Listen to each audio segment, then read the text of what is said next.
Oi, aqui é o Pastor Rafael e eu quero falar nesse vídeo sobre sangue na porta. O sangue de Jesus Cristo que está na porta, que simboliza a vida de cada cristão. O que é certo e o que é errado do que falam por aí sobre o sangue de Jesus, do que igrejas pregam por aí sobre o sangue de Jesus. Eu vejo muita coisa errada a ser falada, muita coisa sem base bíblica, muita coisa sem sustentação nas escrituras. E eu estou fazendo esse vídeo que, espero eu, seja um tanto quanto rápido para esclarecer alguns pontos principais sobre esse assunto, tá bom? Primeiro, o sangue de Jesus, ele é o símbolo.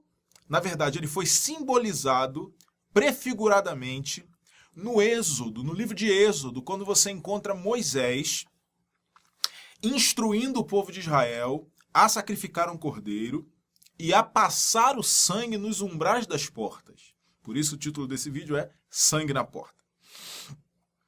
Então, quando o anjo da morte passasse por essa casa e visse o sangue na porta, ele passaria direto e não mataria o primogênito, os primogênitos que estivessem naquela casa. Certo? Então, isso era para diferenciar o povo de Israel do povo do Egito. O povo que cria, o povo de Deus, do povo que servia à escravidão do pecado. Tá? Óbvio, como um símbolo, tá? Nesse momento histórico que houve no Egito. Então, assim aconteceu. O anjo da morte passou onde tinha havido o sacrifício e onde o sangue tinha sido colocado na porta, o anjo da morte não entrou e não matou ninguém, tá? Então, a prefiguração profética foi essa, tá? Não foi a única. É claro, quando Abraão levou Isaac para ser sacrificado, Deus proverá para si o cordeiro com a resposta dele, né? Já falava sobre o cordeiro de Deus que foi morto antes da fundação do mundo. Mas sangue na porta é mais relacionado a esse episódio no Egito específico. Eu tenho algumas coisas para falar sobre isso. Primeiro, o anjo da morte era enviado por Deus. Aí, interpretações, discussões teológicas, se era um demônio permitido por Deus, se era um anjo enviado por Deus. Deus envia anjos para matar, fez isso algumas vezes, para matar exércitos inteiros, inclusive. Mas não é esse o caso, não importa. O que importa é que foi Deus que enviou. Então, para começar, o sangue de Jesus, que é o nosso cordeiro pascal, o que está marcado na porta da nossa vida quando nós cremos no Evangelho, ele é um sangue que nos livra do próprio Deus. É um sangue que nos purifica de todo pecado. Quando temos as nossas vestes lavadas no sangue do cordeiro, o cordeiro que não é aquele cordeiro morto no Egito, é o Cordeiro de Deus que tira o pecado do mundo, como disse João Batista ao ver Jesus. Quando temos nossas vestes lavadas, a nossa vida lavada nesse sangue, nós somos purificados. O sangue de Jesus é puro e ele limpa os nossos pecados. Sobre Jesus na cruz foram colocados os nossos pecados. Ele derramou o seu sangue por nós. Portanto, esse sangue do cordeiro que foi sacrificado e colocado na porta de todos aqueles que creem no Evangelho, ele salva da ira do próprio Deus. O anjo da morte enviado por Deus entraria e mataria os primogênitos, traria a morte. O salário do pecado é a morte. Então, se o sangue de Jesus está na nossa vida, ele nos livra da morte, ele nos livra da ira. Ele nos livra da ira do próprio Deus. Ou seja, ele é um símbolo da nossa salvação. Ele é um símbolo do que nós podemos fazer hoje, que é entrar com ousadia nos Santos dos Santos. Como diz o livro aos Hebreus, a carta aos Hebreus, pelo novo e vivo caminho, pelo sangue de Jesus, o nosso eterno e sumo sacerdote. Então, o nosso sumo sacerdote não sacrificou um cordeiro, o nosso eterno sumo sacerdote sacrificou a si mesmo como um cordeiro, e esse sangue é passado na porta, na vida de todos aqueles que creem, para salvá-los da ira do próprio Deus, para torná-los filhos, para dar-lhes acesso ao Pai, sem que a ira de Deus os destrua, para que nós possamos hoje chamar Deus de Pai. O sangue de Jesus foi derramado e marca a nossa vida como marcou a casa dos hebreus. lá no Egito, como vemos na história do Êxodo. Só que muita gente tem usado o sangue de Jesus como um amuleto, como um tipo de talismã.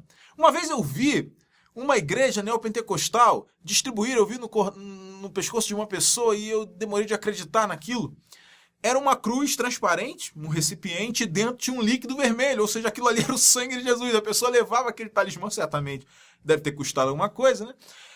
Levava aquilo no pescoço e dizia que estava protegido contra o mal, contra os encostos, contra o olho grande. Aquilo ali protegia ela. Não é assim, meu irmão, minha irmã. O sangue de Jesus nos protege do próprio Deus. Ele nos dá acesso a Deus, acesso esse cortado pelo próprio Deus, quando o homem pecou, quando o expulsou do paraíso, quando colocou querubins para guardar a árvore da vida. O acesso que foi religado a Deus, isso é religião, religar e religação por Jesus. O acesso que Deus cortou por conta do pecado e Deus fez de novo por conta do amor dele em Cristo Jesus, para todos aqueles que creem. Então, é isso que é o sangue de Jesus. É poderoso, é tremendo, é puro. No entanto, não é um talismã para nos proteger de problemas. Escuta uma coisa, presta atenção. O sangue de Jesus não é um talismã para te proteger ou para proteger ninguém de ter problema na vida. O sangue de Jesus não é um talismã para que você não passe por dificuldade financeira, para que você não perca o emprego, para que não aconteçam coisas ruins que acontecem com todo mundo nesse mundo, nessa vida. A nossa diferença como cristãos é que temos a Deus para passar ao nosso lado nos vales de provação. Mas o sol nasce para todos, para bons e maus, para justos e injustos. Então, não tire o sangue de Jesus de contexto, ou se você ver alguém fazer isso, manda esse vídeo aqui. O sangue de Jesus não pode ser retirado do seu contexto original, da sua função tremenda, gloriosa, eterna, porque o Cordeiro de Deus foi morto antes da fundação do mundo, para ser colocado como um talismã, um amuleto, quase que uma feitiçaria gospel. Não, o sangue de Jesus não te protege de que você não tenha problema.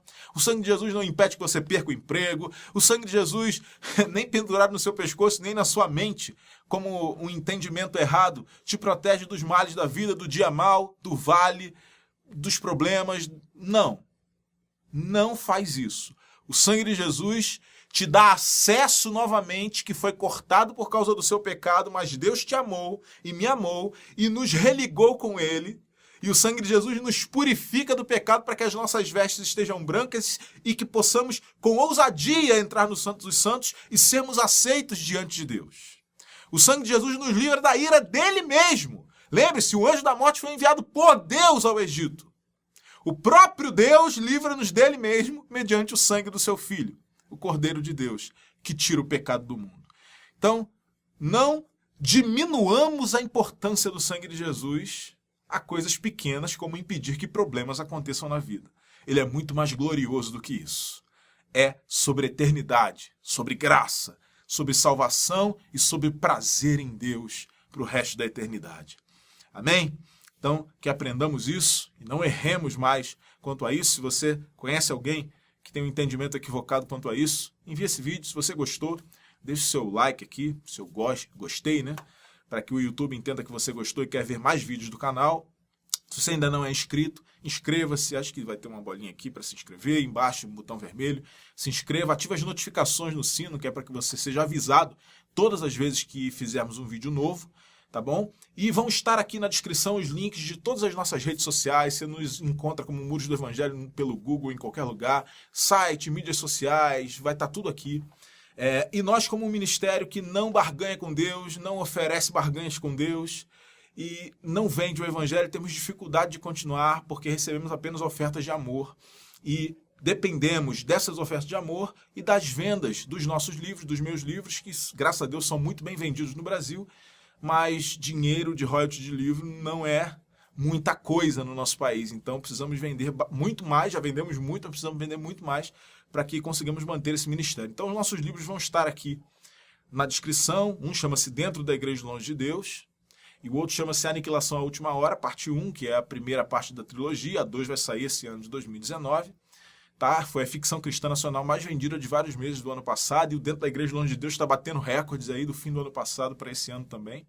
Então, se você comprar esses livros, você nos ajuda. Se você quiser adquirir os dois, entre em contato com o WhatsApp do Ministério, que tem um desconto aí de quase R$15, com frete grátis para o Brasil todo, tá? E tem o nosso Apoia-se aqui também, para você que quer enviar uma oferta voluntária, não esperando nada em troca, mas apenas para ajudar o nosso ministério a continuar, tá bom?